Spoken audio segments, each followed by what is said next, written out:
Je préférerais être un pirate que de joindre la marine militaire. Est-ce que vos décisions en tant que personne et aussi en tant qu'entreprise sont alignées avec votre pourquoi ou avec autre chose qui est sous-jacent, caché et qui devrait peut-être pas être dans l'équation? En gros, là, c'est s'il y a personne qui l'a fait puis que vous le faites, il va y avoir quelqu'un qui l'a fait. Soyons libres. Soyons libres, exactement. On se donne nos propres règles. Détachons-nous de la structure hiérarchique. Détachons-nous.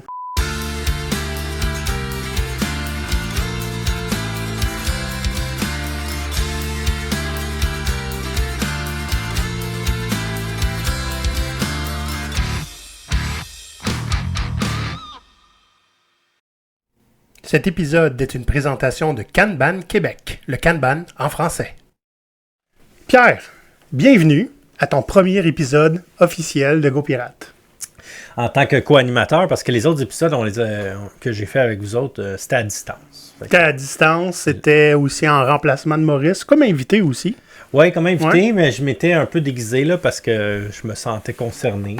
T'avais déjà la barbe. J'avais déjà la barbe, puis j'avais déjà le costume, puis je faisais partie de l'équipage quand même, faisant partie du CA. Oui, puis t'avais la mentalité, t'avais tout ce qu'il fallait finalement. T'étais un excellent candidat. Oui, j'étais... Je suis content que quelqu'un t'aille proposé, genre toi-même. Alors, mine de rien, Pierre, on est à l'épisode 188. Ça passe vite. Ça passe vite, hein? Ça a pris une couple de mois avant de se rendre du 87 au 88, c'est correct. Hein? Oui, effectivement, mais je tiens à féliciter ton effort, et c'est évident, c'est une contribution avec Maurice.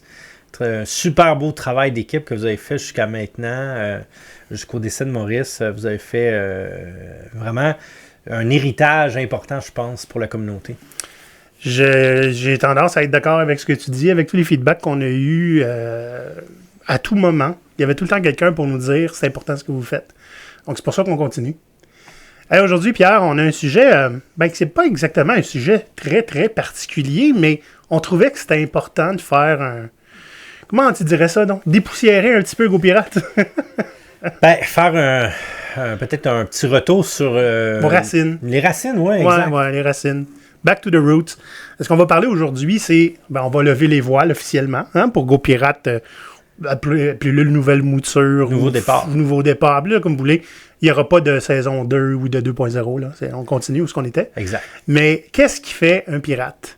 Et là, très important dans le titre de l'épisode, vous remarquerez que c'est un pirate avec un Y, pas un pirate avec un I. D'ailleurs, peut-être que ça vaudrait la peine de commencer en démystifiant ça. Parce que c'est la première question qu'on nous pose. Hein? Oui. On va rappeler c'est quoi un pirate. D'où vient l'idée d'origine. Parce que, dans le fond, toi et Maurice, vous aviez commencé déjà, il y avait le Havre Pirate. Ça fait longtemps. Puis même avant ça, Maurice avait écrit des articles sous le Pirate Haven. C'est la même chose, c'est le Havre Pirate. C'est ça, exact, donc la version en anglaise. et donc ça, c'est un peu la genèse de ce que GoPirate est devenu. Puis moi, je côtoyais déjà Maurice à l'époque. Puis j'ai appris beaucoup de lui. Puis en fait, on va regarder ça, on va revenir sur l'idée d'origine, d'où ça vient. Ouais, pourquoi on a parlé de ça? Puis de toutes les choses qui ont inspiré ça aussi. Hein, parce que du matériel source, on n'a pas tout inventé les affaires des pirates, là, quand même, les amis. Maurice était un historien, mais c'était aussi un grand lecteur. Et c'est arrivé à un certain moment donné où on a lu la bonne chose au bon moment pour faire « Ah, c'est ça qu'on avait besoin ».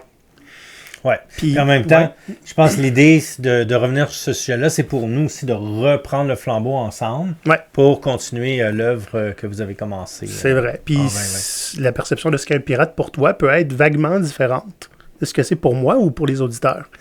Et puis, on va aussi parler encore de la boussole un peu, hein, parce que ça, c'est un petit peu... on en a parlé souvent.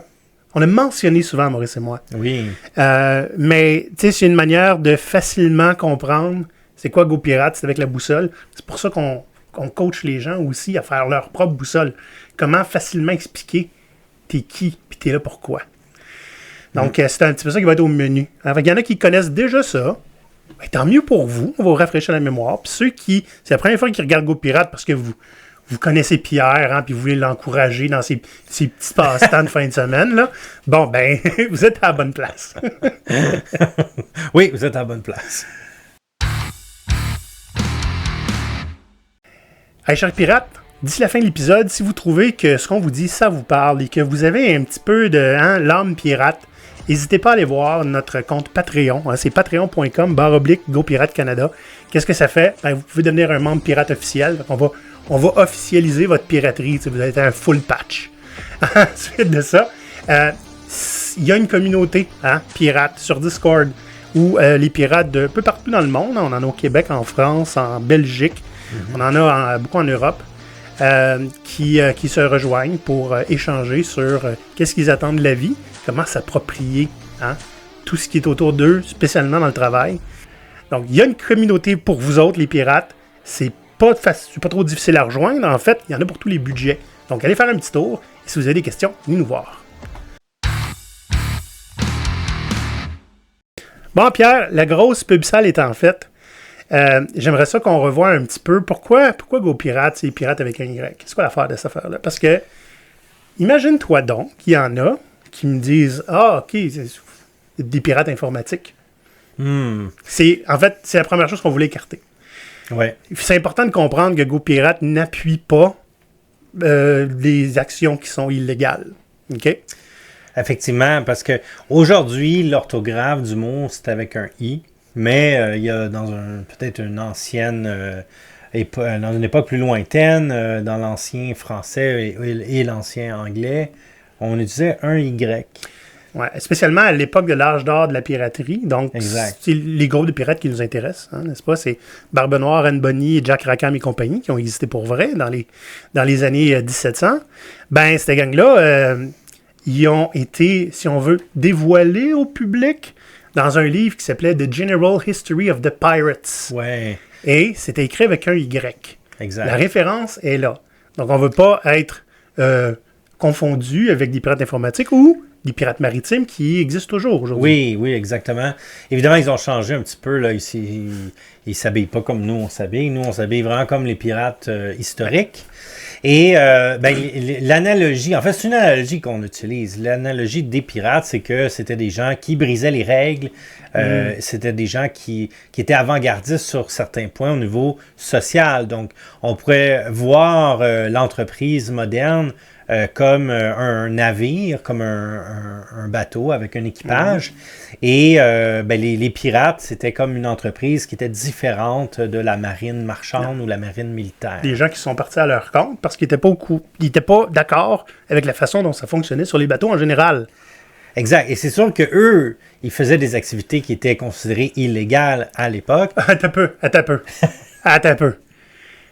Tout ce qui faisait les pirates qui étaient illégal, OK, c'était la norme partout dans le monde. Exactement. Il y a les corsaires, les privateers, avaient des papiers qui leur donnaient le droit de faire tout ce que les pirates faisaient. Donc, les pirates n'avaient pas, comment on dit ça, le monopole du pillage et des viols, OK? Tout bateau à la solde de n'importe quelle force avait, des fois, le droit de faire ça légalement. Ouais. Mais les pirates, ils le faisaient, puis ils donnaient pas leur argent à un roi. Fait que ça dérangeait en tabarnouche. Ben, exact, c'est ça la grande différence, c'est que ils vivaient évidemment dans un monde qui était différent du nôtre, mais où il y avait une hiérarchie sociale, il y avait une structure, et tout revenait à enrichir la monarchie à l'époque. Donc on parle de la monarchie britannique, c'était probablement la même chose en France et en Espagne. Ouais. Et donc l'idée c'était Soyons libres. Soyons libres, exactement. On se donne nos propres règles. Détachons-nous de la structure hiérarchique, détachons-nous de la monarchie en quelque sorte et devenons indépendants.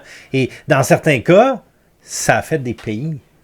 Dans certains cas, pendant un bon bout de temps, il y a eu la première réelle proto-société entièrement démocratique en Nassau. Ouais. C'était une petite république pirate qui était autogérée et sans vraiment... Il y avait de l'autorité, là, d'une certaine forme, mais c'était beaucoup plus libre que ce qu'on retrouve généralement dans les pays modernes. Mais ce qui est intéressant, c'est que les pirates n'ont pas fait ça volontairement. Ils voulaient juste pas reproduire ce qui les ont fait souffrir. C'est assez intéressant. Ben, exact. Puis on pourrait aussi voir le même pattern dans d'autres sociétés avec d'autres types d'individus. Mais nous, on a choisi les pirates. Ouais. Puis d'ailleurs, si ça vous intéresse davantage, là, Pierre, sort le petit livre rose, parce que le livre que vous voyez à l'écran en ce moment, Be More Pirate, soyez plus pirate. Hein? Exactement. Donc, Sam Conniff Allende. Ce livre est un petit peu, comment on pourrait dire, l'origine de la métaphore, l'origine de l'idée. Ouais. Et donc là, vous voyez ici, le pirate est écrit avec un I, il n'y a pas de Y. Ouais, ben, c'est parce que lui s'est trompé. Là.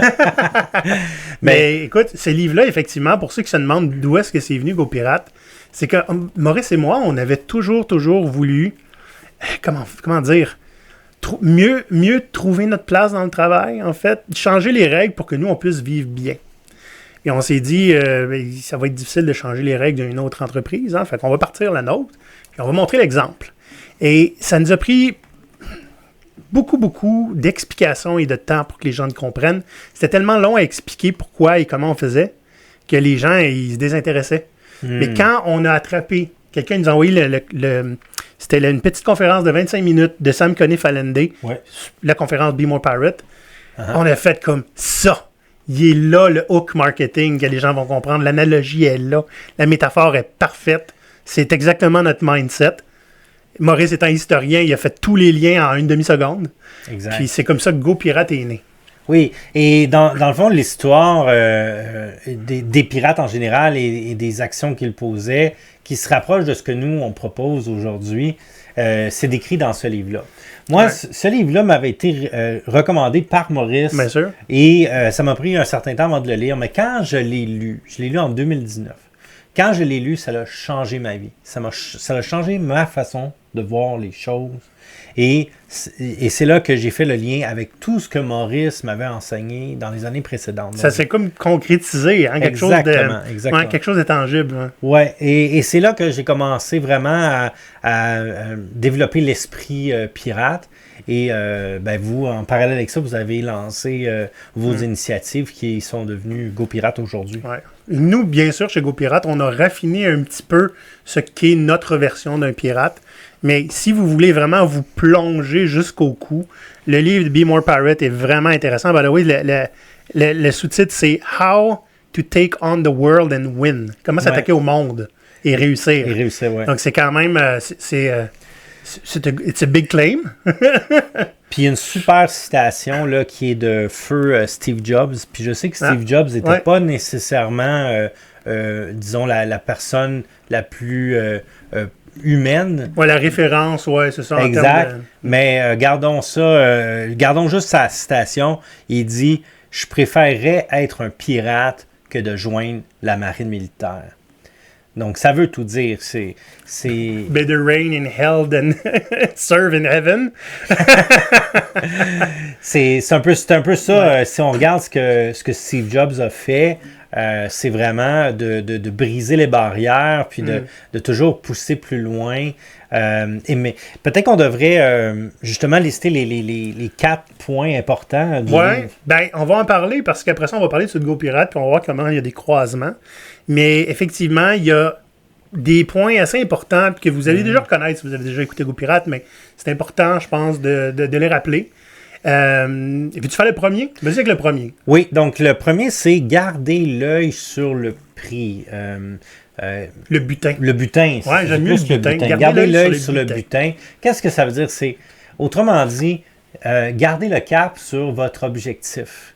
Et là, ça fait référence un peu à votre vision, votre mission dans votre vie. Et si vous êtes en affaires, donc vous devriez avoir une mission dans votre organisation, ou du moins une vision. Maintenant, je ne vais pas m'attarder à vision-mission, là, mais une très bonne référence de ça, c'est Simon Sinek avec le Start with Why. Commencez avec votre pourquoi. Pourquoi vous faites ce que vous faites? Il y a une raison.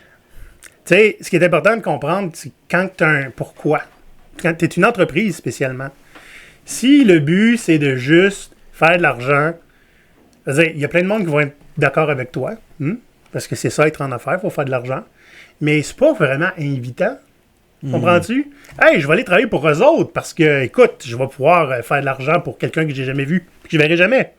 Non, tu sais, les gens, généralement, ils veulent rejoindre une cause, une mission, ils veulent avoir un enjeu plus grand qu'eux, pour lequel ils peuvent aller se battre. Et tu sais, on s'entend, il y a certaines entreprises où c'est un peu difficile. Tu sais, être la meilleure pizzeria du quartier, c'est un but qui est louable, mais c'est pas nécessairement un but qui est engageant. Et tant mieux si vous êtes la meilleure, parce que probablement pour ça que le monde va aller chez vous. Et tant mieux si ça vous motive et vous êtes engagé à réussir cette mission. Donc, tu sais, toutes les missions qu'on voit sur les sites web des entreprises, il faut se demander, est-ce qu'un employé me rejoindrait pour ça? Hein? Fait que généralement, si on veut faire un impact positif sur la société, puis que c'est tangible, puis qu'on le voit, notre impact, il y a des chances les gens aient envie de venir travailler pour ça. Ben, l'idée, c'est ça, c'est qu'est-ce qui fait que l'employé ou l'individu devient engagé dans la mission. C'est ça. Fait que si c'est juste être un rouage dans une machine, c'est pas super engageant. Okay? Si tout ce qui compte, c'est la bottom line, puis le profit à la fin du trimestre, puis que quand on ne fait pas assez de profit, la moitié de l'équipe s'en va, sont remerciés très généreusement. À cause d'une décision d'affaires. À cause d'une décision d'affaires, puis c'est le marché. C'est pas très engageant. Hein? Exact. Et donc, cette idée-là de garder l'œil sur le butin, ça se rapproche de Start with Why et commencer avec le pourquoi. Ouais. Est-ce que vos décisions en tant que personne et aussi en tant qu'entreprise sont alignées avec votre pourquoi ou avec autre chose qui est sous-jacent, caché et qui devrait peut-être pas être dans l'équation? C'est intéressant. Donc, en tant qu'être humain, si moi je veux être un pirate, il faut que j'aille un but à atteindre, quelque chose qui est souhaitable pour toi, pour moi, pour les gens, et que je vais me battre pour cette cause-là, même jusqu'à la mort s'il faut. Parce que généralement, on ne le verra même pas arriver de notre vivant. Là. C'est une vraie mission, un vrai why, là, c'est difficile à atteindre. Ben exact, même que normalement, ça devrait être un idéal utopique qui est impossible à atteindre, mais on veut se rendre le plus proche possible de ça. Donc, c'est de viser, autrement dit, c'est comme viser une perfection. Oui. Le deuxième principe, si on veut, de Be More Pirate, c'est la fortune sourit aux audacieux. Je l'aime beaucoup, celle-là. Moi aussi, puis ça m'a fait instantanément penser à une citation de Mark Twain qui dit « Ils ne savaient pas que c'était impossible, alors ils l'ont fait. » Gang de niaiseux. Ils l'ont fait pareil. C'est impossible. Et je t'avoue, Olivier, ça m'est arrivé souvent dans ma carrière de faire des choses, puis il y avait plein de gens autour qui croyaient que c'était impossible, qu'on n'avait pas le droit ou qu'on ne pouvait pas faire ça. Fallait demander la permission. Exact. Mais je l'ai fait parce que j'ai pas demandé la permission, puis je me suis même pas posé la question si j'avais le droit ou pas de le faire. Ah ouais. Cette phrase-là, là, la fortune sourit aux audacieux, elle s'attaque directement à ton syndrome de l'imposteur. Exact. Directement. Ouais. L'idée, c'est il faut oser faire ce que les autres n'oseront pas faire. Et la plupart du temps, on est le premier bloquant pour ça. Qu'est-ce que les gens vont dire? Hein? Qu'est-ce que les gens vont dire? C'est une affaire de fou. Qu'est-ce que les gens vont dire? Tu fais un podcast habillé en pirate sur YouTube, t'offres pas cet épisode. Ou ils vont dire ouais, mais là, c'est pas comme ça que ça marche. Ouais, c'est ça. Ou tu rêves en couleur, va te montrer comment ça marche la vie. Hein? Ah, mais tu peux pas faire ça parce que c'est pas comme ça. Fait que, tu sais, en gros, là, c'est s'il y a personne qui l'a fait, puis que vous le faites, il va y avoir quelqu'un qui l'a fait. C'est simple de même. Et ça a toujours commencé comme ça, les innovations. C'est qu'à un moment donné, quelqu'un a décidé de l'essayer. Puis, c'est un principe important aussi, c'est si on n'essaye pas, rien. On le saura pas. Tu vas avoir juste des regrets. Exact. Exactement. Un joueur de hockey célèbre qui a dit on rate tous les tirs que l'on ne prend pas. Oui, exact. Wayne Gretzky. Ah oui? Oui, Wayne Gretzky. The big one. Le plus grand hockeyeur. Oui. Puis ça, ça a l'air la fortune sourit aux audacieux, comme si c'était seulement des grandes choses qu'on pouvait faire comme ça sans demander la permission. Mais non, des fois, juste écrire à quelqu'un qui est connu, OK? Puis faire comme, au pire, il me répondra pas. C'est être audacieux. La plupart des gens vont peut-être pas oser faire ça. Puis, je veux dire, je me considère pas comme quelqu'un de connu, Pierre, mais il y en a, je te dirais, un message sur 4, c'est J'ai longtemps hésité avant de t'écrire, Olivier, en me disant que tu avais sûrement bien d'autres choses à faire, nanana. Puis je réponds en dedans de 20 minutes des fois. N'hésitez pas. Ils ont juste osé faire ce que les autres peut-être feront pas. N'hésitez pas à nous écrire. On est facilement rejoignable Ben oui. sur LinkedIn ou sur si vous écrivez sur notre YouTube aussi. On va vous répondre. Ouais.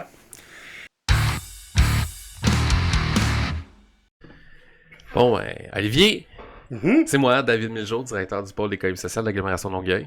Bienvenue, David. Ben, merci. Très content de cette opportunité. T'as-tu remarqué quelque chose qui a changé chez moi? Ton chandail? Oui, t'as vu ça? Je trouve que vous mettez pas assez en avant-plan votre marchandise, puis je l'ai acheté, il est vraiment confortable, là. C'est vraiment bon. Je te mets en charge de la marchandise. Ben, de toute façon, t'avais pas le choix, je m'étais auto-proclamé directeur du marketing. Voilà. Alors, t'es promu. Merci. De quoi tu viens nous parler aujourd'hui, David? Je viens de te parler du développement économique puis de cette logique de développement économique. Mais tu sais, je vais le faire de façon joviale. Je suis toujours jovial dans mes chroniques et tout. Fait que tu sais, Moi, j'ai remarqué quelque chose. Tu le sais, j'habite dans une région rurale. Oui. Puis dans un village proche de chez nous, il y avait un local de vide. Puis là, il y a quelqu'un qui a dit « Hey, on a une épicerie dans le village à côté, nous, on a une boucherie, l'autre côté, il y a comme une quincaillerie. » Et là, c'est comme une logique de complémentarité entre 5 villages. Mm-hmm. Et là, quelqu'un a dit « Ben, on n'a pas de boulangerie. » Fait que là, il a loué le local, puis il a fait une boulangerie. Tout de suite, là, ça sentait le pain dans le village, les gens sont allés, ils étaient hyper intéressés. Et là, les petits commerces aux alentours ont dit « Ah ouais, mais t'ouvres pas tout le temps, le dimanche t'es fermé. Si tu me fais du pain, je vais pouvoir le vendre dans l'épicerie, je vais pouvoir le vendre à la boucherie. » Et là, il s'est développé sa propre logique de circuit court, intéressant de ses fournisseurs. Et il y avait aussi un autre local, l'autre côté de la rue, qui était alloué. Et tu sais ce qui s'est passé dans la logique du développement économique? Quoi donc? Quelqu'un dit, mon Dieu, il y a quelqu'un qui a fait une boulangerie d'un côté, ça marche super bien. Ben, si ça marche super bien, je vais faire un café. Non. Une pâtisserie. Non. Une buanderie. Non. On va faire aussi une boulangerie. Fait que là, tout d'un coup, il y a 50% de la clientèle qui sont allés à l'autre boulangerie. Là, les villageois d'un côté, ils disent, moi, ma boulangerie, c'est la meilleure boulangerie. L'autre boulangerie, il dit, ben non, c'est nous autres. Et là, ils se compétitionnaient pour vendre leur pain dans la boucherie, dans l'épicerie. Et là, tu sais ce qui s'est passé? Au final, les deux ont fermé. L'autre fois, je me promène dans un grand boulevard et j'ai remarqué qu'il y a un Tim Hortons. À côté, il y a un Esso avec un Tim Hortons. Puis, juste quelques coins de rue plus loin, sur une rue en arrière, il y a un Tim Hortons. Puis les trois ont un super beau truc 24 heures. Non, les trois ont de la misère à trouver du staff. Ils ferment à 10 heures le soir. Oui. Le service à l'auto au SO, il est jamais ouvert. Mais tout le monde veut un service à l'auto quand tu vas au SO. Fait que là, je me dis, hey, le développement économique, là, c'est la croissance à tout prix. Je vais me calmer, attends une minute, je suis pas habitué, là, mais j'ai besoin d'une petite scène. Mais écoute, il divise son staff en 3 cafés, fait qu'il est jamais ouvert. Ok, attends, là, je suis vraiment pas dans ma zone de confort, là. Ça va mieux, Olivier, ça va mieux, Olivier. Une solution à justement avoir un développement économique beaucoup plus structurant dans le développement des besoins des collectivités, puis qui me calme en même temps, parce que je me redépose. C'est vraiment l'économie sociale. Tu sais pourquoi? Parce que l'économie sociale, on part où l'étude de marché est la constatation d'un besoin collectif. Mais tu sais quoi? Le besoin collectif va amener tôt ou tard des ventes. Et c'est ça qui est intéressant du développement d'une entreprise d'économie sociale. C'est ça qui est intéressant justement du fait qu'on va partir un nouveau projet parce que des fois, on va innover complètement. La COVID nous a montré des choses hyper intéressantes malgré tout ce genre de petite noirceur, je dirais, mondiale. C'est qu'il y a des enjeux qui refont surface, un peu comme quand l'huile se délie de notre Nutella. Ça a refait remonter des enjeux qu'on n'avait pas vus avant. Et là, tout le monde s'est dit, ben là, il faut trouver de la résilience. Comment on peut être mieux préparé si jamais il y a un truc comme ça qui arrive? Ben la troisième voie, moi, je la vois en dehors de tout ce qui est comme l'action communautaire ou le développement économique pur. Je le vois en économie sociale parce que à la fois, on va aller chercher un projet qui va avoir un impact social fort, va vouloir résoudre une problématique dans une collectivité. Des fois, les collectivités, c'est pas énorme, là. Ça, c'est un élément que j'aimerais apporter. Ça peut être un quartier, comme ça peut être genre une entreprise d'économie sociale qui vont desservir une clientèle très, très ciblée. Ça peut être l'inclusion, tu sais, au niveau de personnes en déficience intellectuelle. Comme ça peut être genre des joueurs de curling. On a tendance à comme minimiser ce genre de volet marchand-là, malgré le fait que l'ancrage qui se crée, c'est-à-dire tout le monde tu regardes le milieu puis se dit ouf, il y a une problématique, je sais pas comment la régler, je sais pas comment l'amener à avoir un développement de nos milieux. Ben quand tu as une idée, un projet collectif qui en ressort, parce qu'il y a plusieurs personnes qui sont impliquées, l'intelligence collective bat son plein, on arrive avec un projet où à la fois on va régler la problématique sociale, mais on va la viabiliser par un volet marchand, un produit, un service ou un processus qu'on va vendre. Quand on passe sur un projet collectif ou on part dans la définition même de l'économie sociale, on part que l'ancrage devient notre propre plan d'affaires. Si on a des gens autour qui veulent contribuer au projet, ils vont le définir pour que ça réponde à leurs besoins. Donc, ultimement, ils se placent en position qu'ils vont acheter. Et ils vont acheter socialement, parce que en économie sociale, moi je prône surtout la commercialisation de acheter c'est voter, acheter c'est de faire un choix sensé, social, durable, circulaire, puis on peut tout mettre les autres enjeux sociétals qui est intéressants. Et ça n'enlève pas que ces projets collectifs-là deviennent des entreprises pérennes, des entreprises qu'on peut voir au même titre dans tous les marchés que des entreprises privées. Et cette problématique-là évolue. Donc, l'entreprise va devoir évoluer dans son volet marchand, donc va créer d'autres services parce qu'ils vont être ancrés directement dans sa localité, sa région, sa rue. Puis, je sais que c'est un peu spécial ce que je suis en train de dire là, c'est très en marge, là, notre façon de voir les choses, parce que on voit que le grand courant dominant, c'est le développement économique, des McDo aux quatre coins de la rue, ou des Starbucks aux États-Unis aux quatre coins de la rue. Je suis pas contre. Moi, je veux pas lancer une grosse pierre au développement économique. Tu sais, ils font ce qu'ils font, mais moi, j'aimerais vraiment que la troisième voie, celle de l'économie sociale, prenne un espace important parce qu'on est dans une possibilité de crise sociale actuellement à travers le monde, particulièrement au Québec aussi sur les finances publiques, l'inflation, le coût d'achat des aliments. Et donc, il y a un élément important. Je pense que la porte s'ouvre et nous, acteurs de l'économie sociale, on doit saisir cette opportunité-là, cette chance-là, puis structurer nos entreprises, nos milieux pour que l'économie sociale devienne une voie dominante. Donc, quelqu'un qui est en entrepreneuriat, qui cherche à vouloir un service qui va se vendre un jour, il peut regarder sur Internet puis copier des affaires, mais mis à part son enrichissement, il n'y aura pas grand-chose. Versus, on va faire un projet collectif, le plan d'affaires se fait à force d'avancer avec nos partenaires qui sont ancrés dans le milieu, à force d'écouter les collectivités. C'est vraiment moins compliqué que se lancer en affaires, prendre toute la responsabilité individuelle, tout simplement pour un objectif pécuniaire. Ah, je suis communiste? Non, je suis pas communiste parce que je lance pas la pierre au capitalisme. Ce que je veux, c'est qu'on le peaufine. Donc, c'était ma chronique cette semaine, Olivier. C'était très bien. Ouais, je m'excuse de m'avoir apporté. Je vais faire attention pour les autres, je te le promets. Ouais, ben, il va falloir que je renforce mes murs, là. Oui, je vais me lever de la chaise tantôt, là. Tu sais bien ça. Merci, David. Avec plaisir. À la prochaine. À la prochaine. Le troisième des principes qui est dans Be More Pirate, c'est soit impossible à ignorer. Oui. Moi, je l'aime beaucoup aussi. Parce que c'est exactement la même chose que l'autre d'avant. Hein? La fortune sourit aux audacieux. Mais en plus, fais-le publiquement et fais du bruit.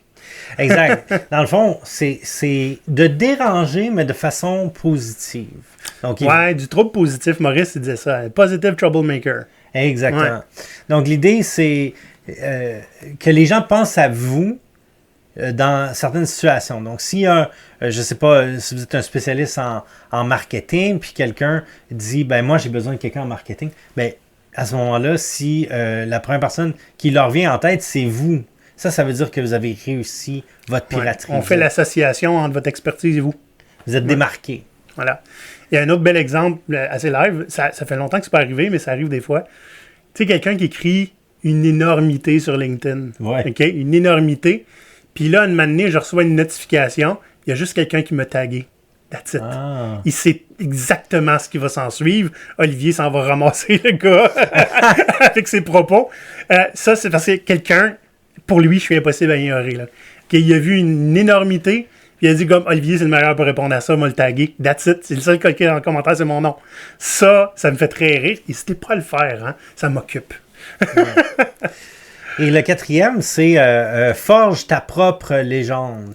Autrement dit, il faut raconter son histoire et en créer que ça devienne une légende pour qu'on puisse parler de vous quand vous n'êtes pas là. Ouais.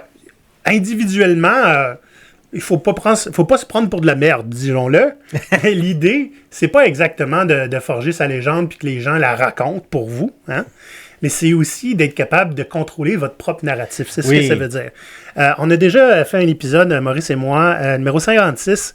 C'est le storytelling, l'arme préférée de Barbe Noire. Parce que Barbe Noire, lui, puis ça, il en parle dans Be More Pirate, il a weaponisé son marketing. Hein, son image, hein, il était déguisé en pirate comme nous. Militarisé, ouais. Militariser son marketing, c'était une arme, carrément. Le gars, il contrôlait le narratif dans le sens où il y avait des gens qui allaient raconter des histoires aux journaux. Oui. Hein? Fait qu'il y avait quelqu'un qui propageait la narratif, la légende. Mais il y avait aussi, par exemple, que lui, il se mettait des mèches à retardement dans les cheveux et dans la barbe. Et il allumait ça avant d'aller dans les combats ou avant d'aller négocier. Puis ça brûlait tranquillement avec des petites étincelles. Évidemment, qu'est-ce que le monde pensait? Il disait, c'est un fou furieux. Puis c'est exactement ça qu'il voulait. Parce que lui, il avait compris, là, on va commencer une tranche là, encore dans l'histoire des pirates. Tu m'arrêteras avant que ça devienne trop long, Pierre. OK. C'est que, tu sais, pour un pirate, tu trouves pas du monde pour remplacer le coco à côté qui a été jeté par-dessus bord sur LinkedIn. C'est difficile d'aller chercher des pirates parce que, imagine-toi que ça se peut que tu meurs, hein, quand tu deviens pirate. Sérieux? Oui, je te jure. Fait que le plus efficace pour un pirate, c'est de ne pas avoir à se battre.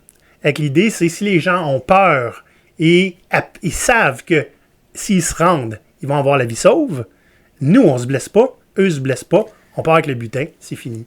Et que lui, il avait vraiment forgé sa propre légende, puis il l'avait militarisé, comme tu dis, weaponisé. Il en a fait une arme, puis que les gens, ils se disent, là, Barbe Noire, fait qu'on va juste mettre les trucs sur le quai, puis on va s'en aller. Donc ils atteignaient leurs objectifs avec le moins de risques possible, grâce à ça. Grâce à cette histoire. L'histoire était plus forte que Barbe Noire seule en combat. Et donc, ça va très bien avec la mission de Go Pirate, parce que le fait qu'on vous enseigne, et on espère que vous allez prendre ces trucs-là, racontez votre histoire, devenez impossible à ignorer, vous êtes capable de le faire, ce qui fait que vous allez dérisquer votre carrière, vous allez avoir plus de facilité à vous trouver des emplois. Évidemment, on ne l'a pas nécessairement inventé, mais on le transmet. Ouais. Puis tu sais, réseauter, là, c'est une bonne manière de forger ta propre légende. Oui, exact. Parce que tu racontes tout le temps ton parcours, puis plus tu le racontes, plus tu le raffines, plus il est automatique. Oui. Et éventuellement, tu racontes pas mal tout le temps la même histoire. Puis devenir speaker dans les conférences aussi, orateur professionnel. Donc, moi, j'ai commencé à le faire là, depuis quelques années là, dans les différents Agile Tours, parce que je viens du domaine de l'agilité, un peu comme toi, Olivier. Mais l'idée, c'est de se préparer, c'est de se pratiquer, puis allez-y, livrer un discours, et ça permet de devenir de plus en plus connu et reconnu dans votre domaine. Mais c'est sûr qu'il y en a qui vont dire, les introvertis spécialement, j'en suis un, là, je suis pas pour aller parler. Vous savez quoi? Personne ne va vous donner la permission. La fortune sur aux audacieux. Exact. Et c'est du long terme. Il faut investir dans votre carrière. Là. Voyez ça comme du long terme. Là. C'est un investissement que vous faites. Là, on a vu, évidemment, tous les principes haut niveau de c'est quoi un pirate selon Be More Pirate. J'aimerais ça qu'on parle de c'est quoi un pirate selon Go Pirate. Parce qu'il y a quelques différences. Et on n'a ni absolument pas aucun du contenu du travail de Sam Conniff-Allende. Au contraire, on l'a juste, comment dirait-on? On l'a distillé pour que ça fitte avec notre contexte, Maurice et moi. Exact. La dernière fois que j'ai fait la boussole pirate de Go Pirate, fait que la boussole on a fait un épisode là-dessus, je pense que c'est dans 48, si je ne me trompe pas, vous irez voir. L'idée d'avoir une boussole, dans le fond, c'est un petit compas simple et facile à comprendre, 4 valeurs max, qui qui devient un petit peu notre why. Hein? C'est notre why, notre boussole. Exact. Il faut se rappeler ces valeurs-là qui sont tellement importantes pour nous. Puis il faut que ce soit des valeurs importantes. Pourquoi? Parce que si on les suit pas, il faut que ça fasse mal puis qu'on se sente sale. Exact. Et donc, vous, dans votre organisation, vous pouvez aussi vous faire votre propre boussole. L'intention, c'est de garder le cap sur votre raison d'être. C'est ça. Ça 100% start with why. C'est ça, c'est notre why. Mais plus dans les principes que dans le but. Hein? Dans le sens que le why, il n'est pas dans la boussole. Mais la boussole nous raconte comment atteindre notre why.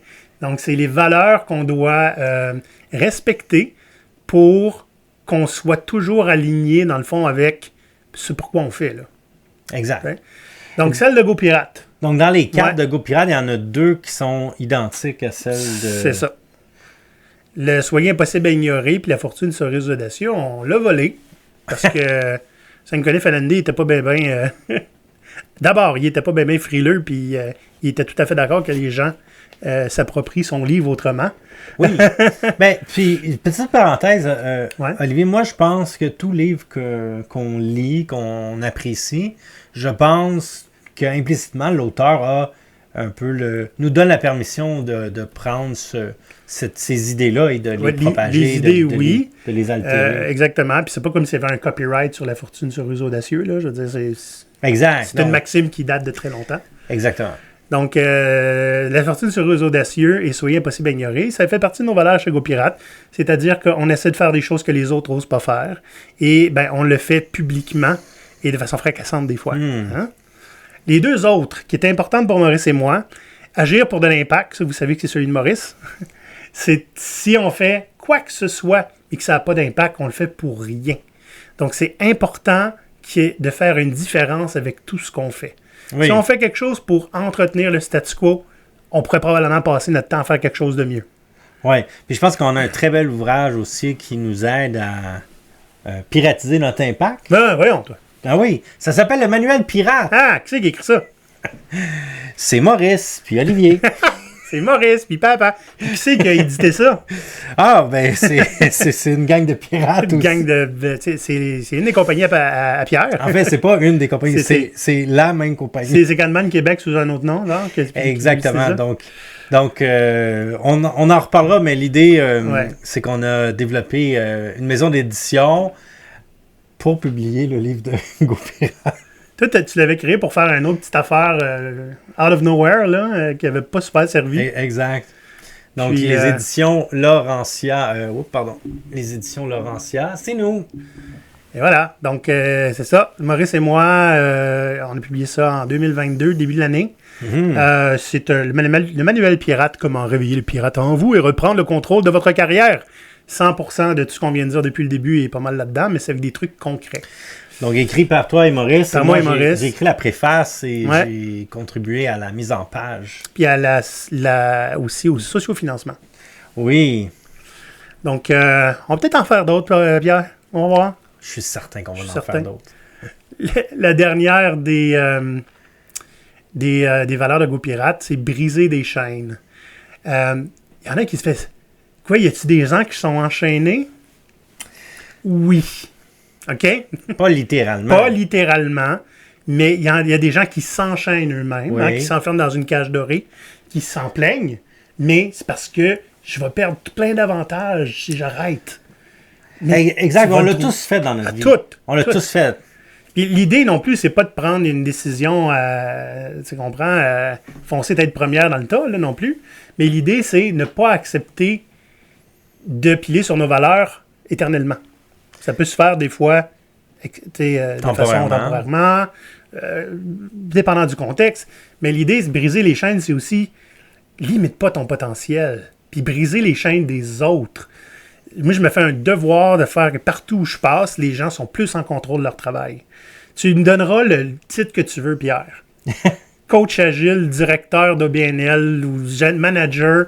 Ma job, puis ma mission, puis mon why, c'est de faire en sorte que les gens, quand je passe dans leur coin, là, OK, ils s'approprient davantage leur travail, sont moins des victimes, puis ils sont plus heureux.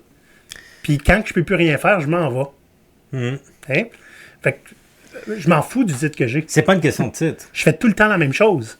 C'est quoi le vrai rapport avec agile? Ben, l'agilité, c'est un des moyens de le faire. Un des moyens de le faire. Tu sais? Oui. That's it. Donc, briser des chaînes, ça veut dire aussi briser des règles qui nous contraignent, des règles qui peut-être nous empêchent d'atteindre notre raison d'être. Par exemple, ça ne me tente pas d'aller travailler au bureau, mais je suis obligé. Fait que je vais y aller à 200 km/h puis je vais écraser des piétons.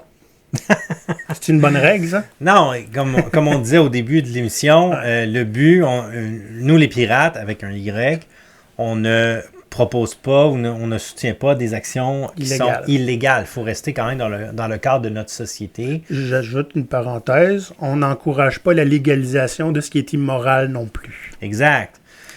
Donc, et si on pourrait en débattre, là, parce que je veux dire, ça pourrait faire des débats pour un après-midi complet. Là. Je vous dirai un jour de quoi je veux dire par là. Parfait. Ça veut dire quoi, briser des règles? C'est dans votre organisation, évidemment, il y a des processus dans votre organisation. Il y a de la bureaucratie, je vous le garantis. C'est certain qu'il y a de la bureaucratie. Et donc, il y a des façons de procéder qui, parfois, sont, on va dire, une convention, peut-être non écrite, peut-être écrite. Ouais, c'est encombrant. Et ça ne veut pas dire que ça ne peut pas changer. Il y a beaucoup de gens dans la vie qui vont suivre les règles, qui vont suivre les conventions sans se poser de questions. Nous, ce qu'on propose, les pirates, c'est remettez tout en question. Parce que gardez en tête que un processus, une règle, peu importe, dans votre organisation, tout ça a été inventé par des humains avant vous. Dans un contexte ponctuel. Exact. Le contexte peut changer n'importe quand. Le contexte change tout le temps. Et donc, ces règles-là, ces processus-là ont été mis en place à un moment où ça faisait du sens. Puis peut-être qu'aujourd'hui, ça ne fait plus de sens. Et donc, l'idée, c'est si vous suivez aveuglément les processus en place, sans vous poser de questions, mais peut-être que vous passez à côté d'une façon de travailler ou une façon de gérer vos travaux qui sont qui est plus optimale, qui même réduit le gaspillage. Oui, entre autres. Oui. Donc, on répète rapidement les 4 valeurs de GoPirate. Fortune sur aux audacieux, soyez impossible à ignorer. Agir pour de l'impact et briser des chaînes. Exact. Magnifique. C'est super. D'habitude, Pierre, on a 3 trucs, puis on a décidé d'en faire. Hein? Oui. Ouais. Comment faire pour un peu adhérer à cette philosophie pirate? Ouais, devenir un pirate là, de façon autodidacte. Ben, presque. Presque. Dans le sens, ça va prendre du matériel. Du genre, abonnez-vous à la chaîne GoPirate, faites like, abonnez-vous, vous allez juste avoir les vidéos avant tout le monde. Puis, c'est le premier truc. C'est le premier truc, il est assez simple. Je te donne l'autre, là, parce que moi, j'ai un peu honte de faire ça.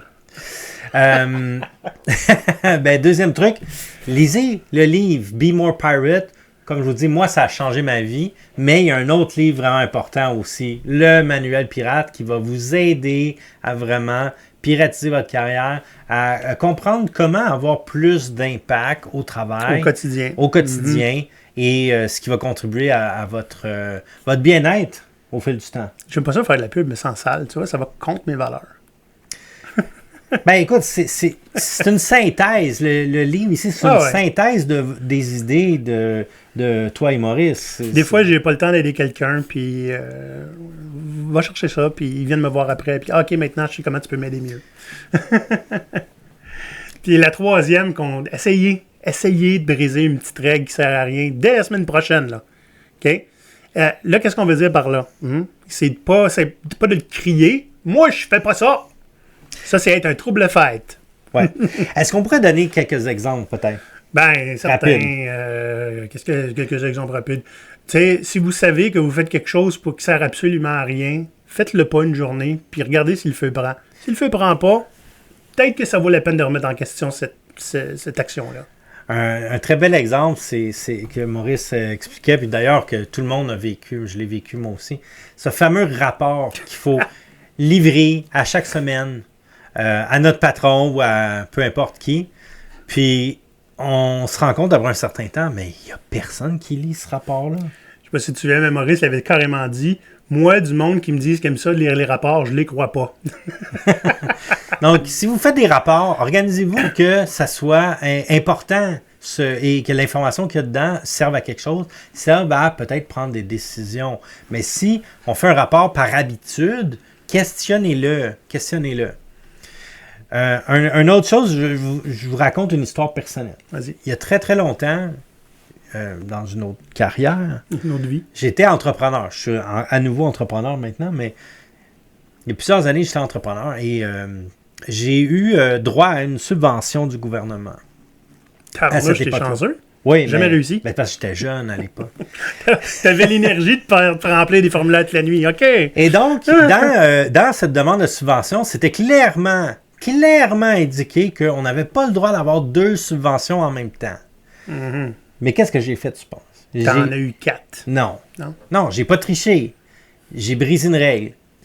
Mais en fait, j'ai même pas brisé une règle. T'as été audacieux. J'ai été audacieux. J'ai utilisé leurs propres règles contre eux. Parce que qu'est-ce que j'ai fait? J'ai fait 2 demandes de 2 subventions différentes.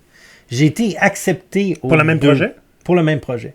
J'ai été accepté pour les 2 subventions.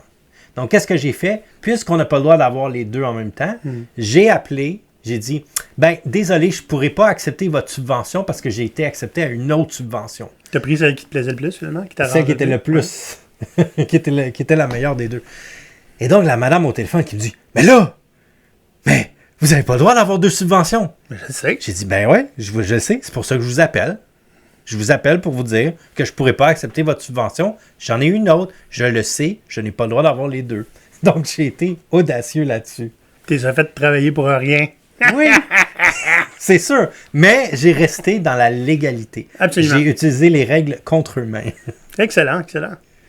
Alors, les pirates, j'aimerais ça savoir si vous autres, qui êtes à l'écoute, c'est quoi vos petits actes de piraterie au quotidien, ou de façon hebdomadaire, ça dépend quel niveau vous êtes actif. Et venez nous en dire, si vous avez des actes de piraterie que vous avez faits dont vous êtes un peu fiers, là, on aimerait ça en parler à un moment donné, les petits actes de piraterie. Hein? Donc, on en voit un peu partout, des gens qui mettent des fleurs dans les nids de poules pour mettre ça en évidence. C'est super cute, j'adore ça. Ça rend l'intolérable seulement en évidence. Hein? Donc, si vous en avez des actes de piraterie, envoyez-les nous. Et autrement, écrivez-nous ce que vous voulez. On est bien accessible. On Pierre, fera un épisode là-dessus. Ouais, ça serait le fun. Pierre, on va se voir la prochaine fois. On a un épisode assez spécial la prochaine fois. On l'enregistre bientôt, mais vous allez le voir juste dans 2 semaines, les amis. Donc, d'ici là, lâchez pas. À bientôt les pirates. Faites les pirates. Faites le mal, mais faites le bien. Brisez une règle. N'oubliez pas.